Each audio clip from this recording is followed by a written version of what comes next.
아홉 번째 계명은 두 가지로 이루어져 있어요. 거짓과 증거죠. 증거라고 하는 것은 무엇을 말하는 거냐면 말과 관련된 거예요.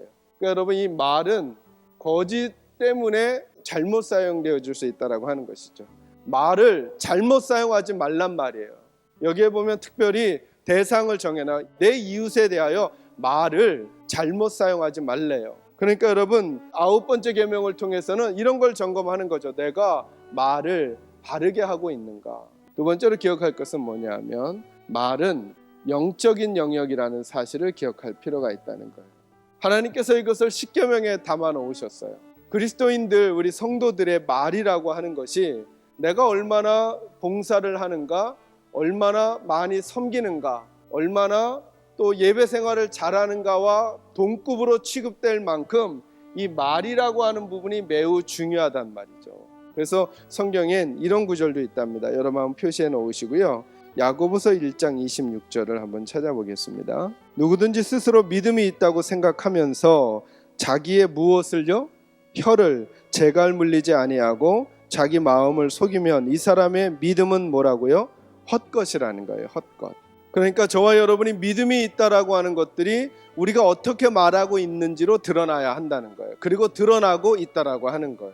그리스도인들에게 말이라고 하는 것이 믿음의 영역이다라고 하는 사실을 꼭 기억할 필요가 있대요. 그리고 세 번째로, 말이 영적인 영역이기 때문에 말은 입에서 나오는 게 아니라 마음에서 나오는 것입니다.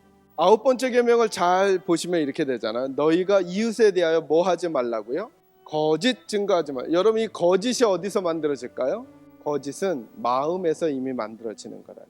마음에서 만들어진 거고, 입은 마음에 있는 이야기를 쏟아낼 뿐이라는 거예요. 예수님이 많이 사용하신 어법 중에 하나가 뭐냐면 이런 거예요. 너희가 아직도 깨닫지 못하느냐, 이 믿음이 적은 자들아. 그래서 믿음이 적은 것과 무엇과 항상 연관이 되느냐 하면 하나님의 생각을 깨닫지 못하는 것과 항상 연관시키세요. 그래서 제가 말씀드리죠. 예수님하고 핀트가 안 맞는 게 믿음이 없는 거라고. 얼마나 열심히 하느냐, 얼마나 일을 많이 했느냐가 아니라 예수님하고 핀트가 안 맞는 게 믿음이 없는 거예요. 저는 우리 계산제일교회 식구들이 예수님과 핀트가 맞기를 주님의 이름으로 축원합니다. 그것이 우리의 믿음의 일이라고 하는 것이죠. 그런데 그 예수님이 이렇게 말씀하시는 거예요. 너희는 지금 이렇게 생각한다. 너희 입으로 들어가는 것이 너희를 지저분하게 할 거라고 생각한다. 이게 누구냐면 율법을 오해했던 바리새인들과 서기관 대제사장들의 생각이었어요. 그래서 먹을 음식과 못 먹을 음식을 구분하는 거예요. 왜? 이런 음식을 먹으면 부정하고 저런 음식을 먹으면 부정하지 않다는 거예요. 근데 예수님은 뭐라고 얘기해요? 그것으로 너희가 지저분해지거나 거룩해지는 게 아니다. 도리어 너희들 속에서 나온 것 때문에 너희가 깨끗하지 않게 되는 거라. 그것이야말로 진짜 사람을 추접스럽게 만든다. 이렇게 말하는 거예요.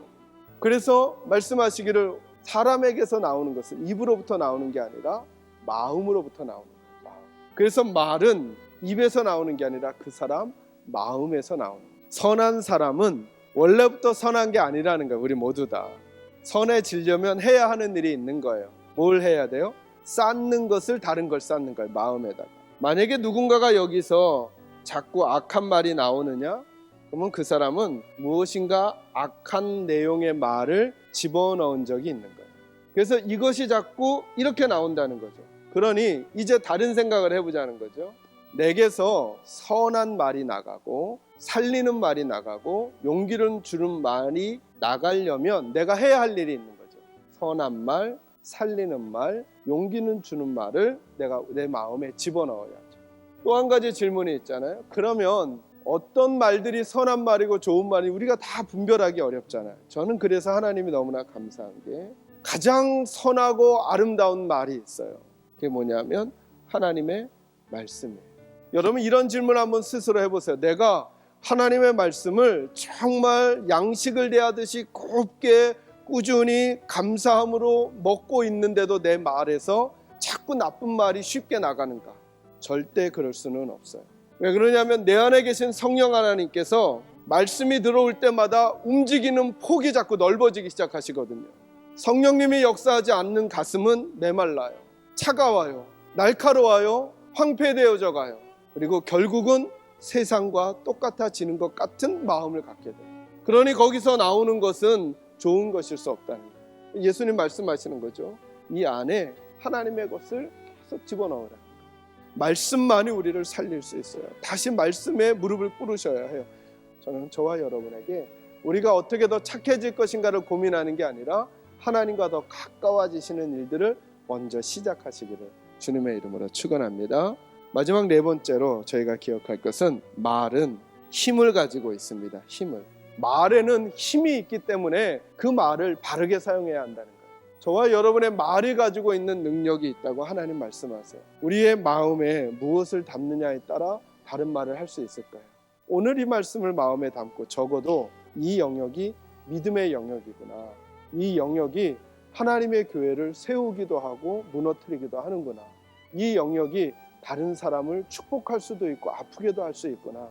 지금까지 내 삶이 어떠했던지 오늘 이 자리부터 그래, 나는 이제부터 말을 믿음의 영역으로 생각하고 하나님께서 주시는 말씀으로 내 말을 지키며 살아갈 거야 다짐하고 그렇게 애써 가시는, 그래서 하나님이 기대하시는 하늘을 가지고 이 땅을 승리하며 살아가는 저와 여러분이 되시기를 주님의 이름으로 축원합니다.